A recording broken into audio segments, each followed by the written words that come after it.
Bombay high court ने एक बहुत बड़ा फैसला सुनाया, जिस वजह से अब आदित्य ठाकरे और रिया चक्रवर्ती के बीच में क्या रिश्ता है, क्यों 44 कॉल किए गए जब सुशांत सिंह राजपूत और दिशा सालियान की हत्या की गई। हत्या मैं इसलिए कह रहा हूं, यह भी क्वेश्चन मार्क है, क्योंकि ये अदालत में साबित होना बाकी है कि हत्या किया गया या फिर क्या किया गया।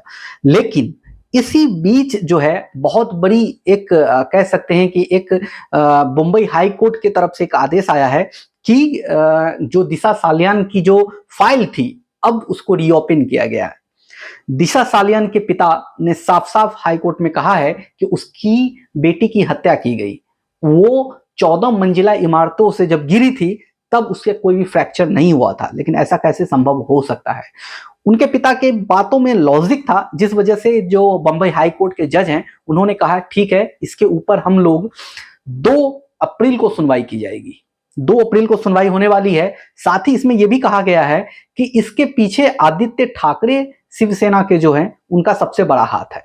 कारण ये बताया जा रहा है कि जब ये वाकया हुआ उसके बाद से रिया चक्रवर्ती और आदित्य ठाकरे के बीच में 44 कॉल किए गए।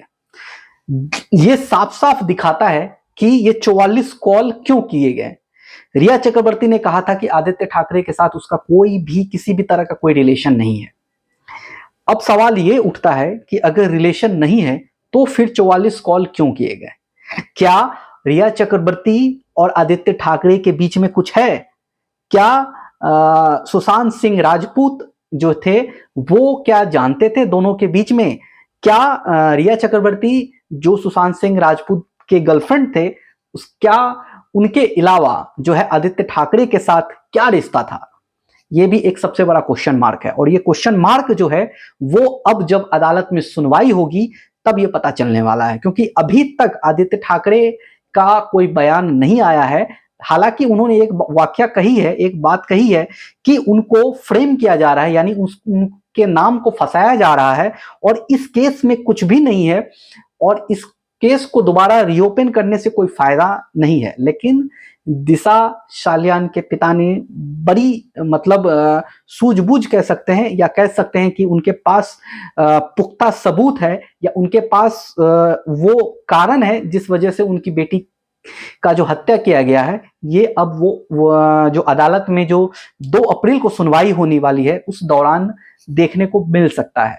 और इसका पूरी अपडेट जो है आपको हमारा चैनल सबसे पहले बताएगा, तो चैनल को जरूर सब्सक्राइब करके रखें ताकि अपडेट सबसे पहले आप लोगों तक पहुंच सके। दोस्तों फिलहाल अभी के लिए इतना ही, लेकिन आदित्य ठाकरे और रिया चक्रवर्ती दोनों का रिश्ता क्या है ये आपको बहुत ही जल्दी जो है पता चलने वाला है। क्या उन दोनों के बीच में कुछ था, या दिशा सालियान कुछ जानती थी? यह भी एक बहुत बड़ा सवाल है जिसका जवाब आपको आने वाले समय में सबसे पहले हमारा चैनल बताएगा, तो चैनल को जरूर सब्सक्राइब करके रखें। फिलहाल अभी के लिए इतना ही, मिलते एक नई वीडियो में एक नई अपडेट के साथ। तब तक के लिए आप खुश रहिए, सुरक्षित रहिए। जय हिंद।